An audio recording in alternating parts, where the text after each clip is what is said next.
Hello everyone! Welcome back to my channel. As of now, we are on our way to the airport, Zamboanga International Airport, bound for Hala-Sulu. Kasi mag-attend kami ng engagement celebrations of my son sa Hala-Sulu po. Kaya dadalhin ko kayo sa Hala-Sulu. We are going by plane po kasi wala na pong oras kasi mamayang hapon na ang celebrations ng engagement po. So, andun na lahat nag-aantay sa amin. Pagdating namin ay magpalit na lamang kami ng damit. Tapos, diretso na kami sa bahay ng brides. Kaya nagmamadali po kami makarating ng airport dito sa Zamboanga International Airport para po hindi kami malate. At ito po ay andito na po kami at papasok na sa loob ng airport, pero may checkpoint po dito at kailangan ma-check pa po kami ng security guard kasi medyo mahigpit po dito.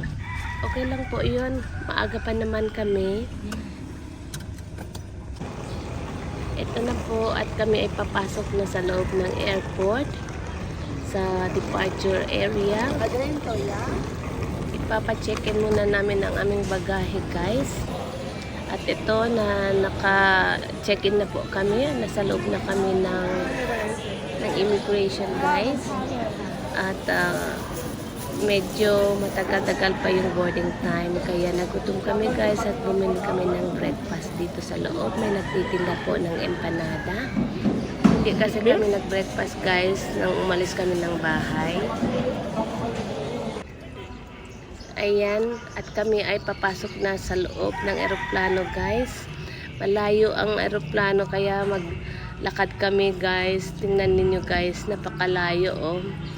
Nag-aalala ako dito sa asawa ko kasi hindi ito pwede maglakad ng malayo. Pero okay lang, wala man lang assistance sa kanya, guys. Dati kasi ay may assistance kaya nag-offer sila ng wheelchair. Pero okay lang. Dahan-dahan naman siya maglakad eh.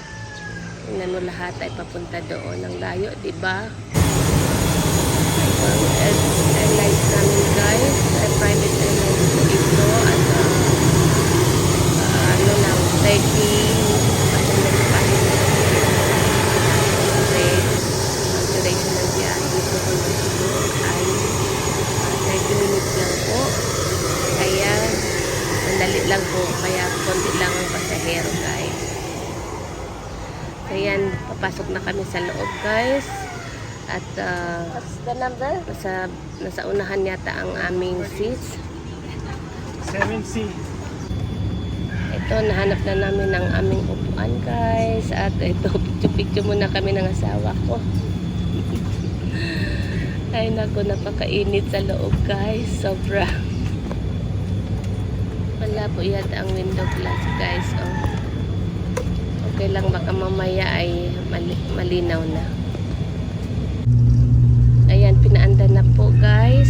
So within 30 minutes, guys, andun na kami sa Hala-Sulu. Maliit na province lang po yung Hala-Sulu, guys. Kaya maliit lang ang airport.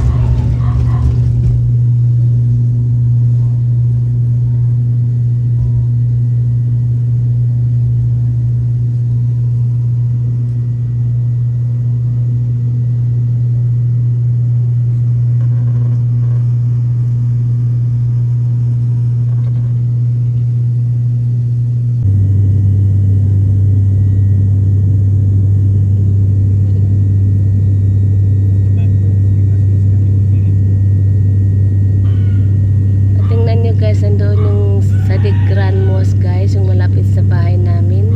Nakikita namin dito, oh, tingnan nyo, nandoon, oh, di ba?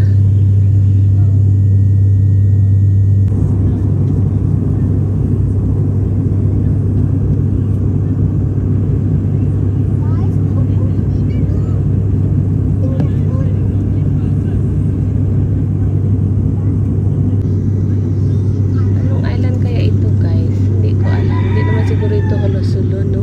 Napakaliit naman nito. Ewan ko, guys, kasi matagal na ako hindi nakapunta ng Hala-Sulu, guys. After 30 years, saka ako nakapunta ngayon, guys. Kaya hindi ko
na po matandaan ito guys kasi after 30 years saka kami bumalik dito guys. Yan, saan kaya iikot ito? Don't tell me maglalakad na naman kami guys ng malayo.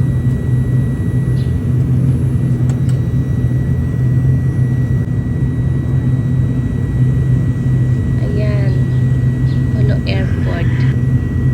Malit lang po ang kanilang airport guys. Tingnan ninyo oh. Ayan, bumaba na kami. Punta na kami ng baggage claim. At hindi ko alam kung saan magka-claim ng baggage guys. Kaya dire-diretso na lang kami lumabas. Kasi may sundo kami guys nag-aantay sa amin. Ito na ang aming sundo guys. Inutusan siguro ng anak ko. Ito, pinsan ko ito guys. Kaya diretso na lang kami sa labas. Ewan paano mag-claim ng baggage guys. Hindi namin alam kung saan. Anyway, magka-claim din naman namin. Okay na. Okay na. Oo. Ayan, nakalabas na kami ng airport guys. At naghahanap kami ng restaurant kasi dadalhin doon niya kami ng restaurant para mag-breakfast bago punta ng hotel. At ito po ang napili naming restaurant na may sati. Unfortunately po ay ubos na yung sati kaya nag burger na lang po ang aming in-order. Basta lang makakain po. Ito po ang in-order namin at kape at juice. Kaya ayan, umalis na rin kami ng restaurant guys at we are on the way to our hotel na. At nagmamadali na po kami dahil malilate na kami. Magbibisis pa po kami sa hotel. Marami na daw bisita nag-aantay sa hotel. At ito ay dumating na kami ng aming hotel, Sulu Peacekeepers. Malapit lang po ito sa hall. Ito po ay hinanda ko ng aking susuotin guys. Nakahanda na po. Ito po ang aking susuotin. Ito po ang cultural dress ng Tausug guys. Yung sablay. At ito meron ako ditong accessories guys. Oh, sa tingin niyo maganda ba? Ayan. May nag-makeup po sa akin. Tingnan nyo na iba po ang aking itsura. Ganyan talaga ako pag nilalagyan ng makeup. Na iba yung itsura ko. Mas gusto ko pa yung natural kesa may makeup. Kasi hindi po ako sanay mag-makeup. Kaya naiba po ang aking itsura. Pero okay lang. Once in a while naman eh. Kasi sabi nila kailangan daw mag-makeup. Kaya nag-hire ng makeup artist ang aking anak. At ito po, tingnan nyo guys, para hindi ako masaya. Nandito na po kami sa hall at marami ng bisita nag-aantay po. At wala na kaming time mag-picture. Nag-video na lang po ako kasi wala na kaming time mag-picture po. Ayan na po, hindi na dito po ang sa size ng lalaki. Ang sa babae naman po doon sa bahay nila. Kaya pupuntahan po namin. Ito ay naghahanda na po yung aking anak. At may nag-aayos sa kanya kasi iba-iba yung mga suot niya. Mga cultural dress po ito ng Tausug. Kaya may nag-a-assist po sa kanya kasi wala po siyang kaalam-alam. Ayan po, kami ay papunta na po sa bahay ng babae. At tinahanda na po ng lahat ang mga dadalhin. Ganito po ang Tausug culture guys pag engagement. Ang dami mong bibit-bitin po sa side ng lalaki po. Tingnan niyo po guys. Ang dami ding mga sasakyan. O yan, may mga pagkain. At yun guys, andito na po kami sa loob ng sasakyan at on the way na po kami sa bahay ng babae. Ito po yung bahay ng babae guys. At medyo matraffic po at hindi tayo makapasok sa loob. Kaya hindi muna ako magbibideo sa loob guys.